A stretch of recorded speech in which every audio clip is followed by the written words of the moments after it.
avoir au moins toujours 3, 4 ou 5 mois de stock stratégique. Parce que je veux dire, les événements climatiques, même s'ils sont prévisibles, on ne pourra pas non plus toujours comme ça au pied levé les anticiper et puis les corriger, quoi, je veux dire, quelque part. Bienvenue sur le podcast de ceux qui font le lait, un programme proposé par la Fédération nationale des producteurs de lait. Bonjour à tous, bienvenue sur le podcast de ceux qui font le lait. On est aujourd'hui avec Gilles Durlin au CIMA, ce qui est le salon international, j'imagine, du machinisme agricole. Et Gilles est venu ici ce matin pour participer à une conférence avec l'agroclimatologue Serge Zaccar sur le stress thermique des bovins. Alors Gilles, on est là au milieu du CIMA. Tu vas essayer de nous raconter un petit peu ce que tu as retenu de cette conférence à laquelle tu as participé ce matin avec Serge Zaccar. Oui, bonjour Jean-Manuel. C'était une conférence qui était certainement, à mon avis, comme un point de départ pour nous à la FNPL où on va travailler ce sujet-là ici cet hiver. On le travaille déjà depuis quelques temps, mais je pense que c'est vraiment un travail sur lequel il va falloir qu'on s'imagine à 5 ans et à 30 ans, parce que je pense que la filière laitière devra prendre en considération de nouveaux éléments, à la fois pour adapter les modèles existants, puis à la fois aussi pour permettre aux jeunes de s'installer dans des modèles soit adaptés, soit des nouveaux modèles. Donc ce que j'en ai retenu, c'est que globalement, de toute façon maintenant, c'est plus une question, il faut passer à l'action. Et il faut surtout éviter qu'il y ait des régions qui soient laissées de côté.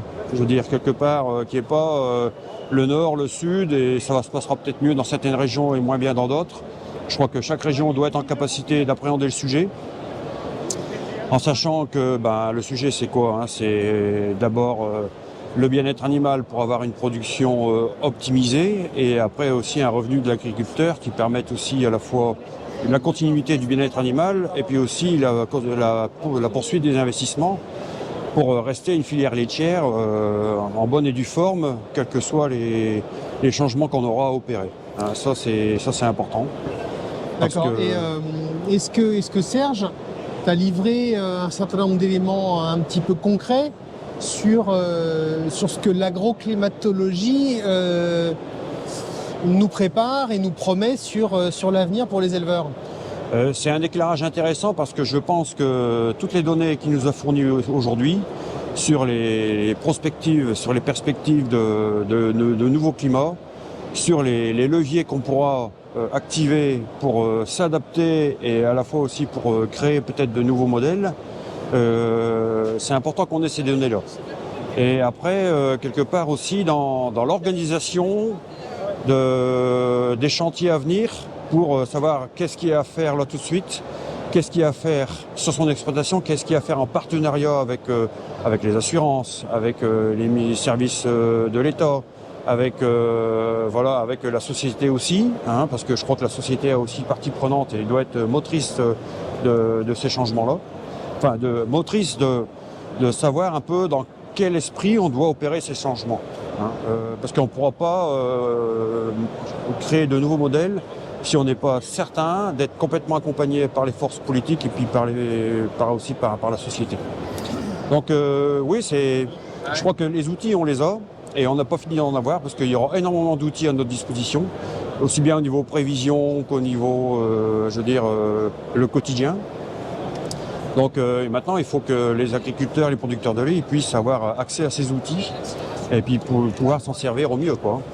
Alors, et si j'ai bien suivi la conférence, il faut aussi distinguer la réaction au quotidien, l'anticipation à court terme et la prévision et la réinvention du modèle d'élevage à long terme quand le changement climatique est en route sera effectif à plein, je dirais à taux plein, mais qu'on nous promet +1, +2, quand on sera à +2, il faudra qu'on ait anticipé pour préparer l'élevage. Donc ça, c'est de la prévision à long terme qui nécessite un accompagnement.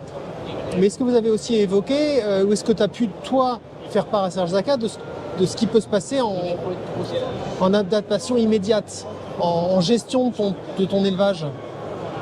Adaptation immédiate, c'est déjà arriver à prévoir les phénomènes météo 15 jours, un mois à l'avance. Ça, je pense que c'est bigrement important. Et quand on arrive à prévoir les événements climatiques, on peut quand même anticiper dans notre façon de travailler, dans la façon de conduire notre troupeau, certaines choses, sur l'alimentation, l'abreuvement, sur le logement. Donc ça, c'est important d'avoir ces données-là.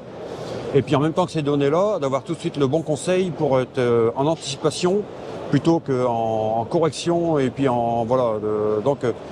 il y a ça. Et après aussi, je pense qu'il y a la constitution d'une stratégie sécuritaire à avoir sur nos exploitations. On ne pourra pas vivre durablement ces phénomènes-là si on n'a pas des stocks stratégiques alimentaires sur nos exploitations. Et ça, c'est important. Donc, il va falloir qu'on prenne l'habitude, dans nos plans de financement, dans nos plans d'affouragement, à avoir au moins toujours 3, 4 ou 5 mois de stock stratégique. Parce que, je veux dire, les événements climatiques, même s'ils sont prévisibles, on ne pourra pas non plus toujours, comme ça, au pied levé, les anticiper et puis les corriger, quoi, je veux dire, quelque part. Donc, Mais c'est ça, de façon à être capable de ne pas être victime de la hausse des cours d'un seul coup quand il y a un aléa, et de pouvoir lisser ça sur une plus longue période. Oui, tout à fait. C'est arriver à avoir une conduite de troupeau la plus fluide possible, quels que soient les événements. Donc pour qu'elle soit la plus fluide possible, c'est-à-dire à la fois pour le bien-être du troupeau, puis aussi pour la pérennité économique de l'exploitation, c'est avoir tous les outils de prédiction et aussi tous les outils d'anticipation assurantielle. Et derrière ça, après, il y a aussi alors ça, c'est pour l'adaptation à court terme. Et après, maintenant, quel modèle parce qu'on sait où on va être dans 50 ans. On sait l'horizon 2030, 2050, 2070, où il nous mène. Il suffit de regarder le pourtour méditerranéen, comment il est aujourd'hui. Pour se projeter, nous, dans 30 ans, l'ensemble de la France, ça sera à peu près dans ce...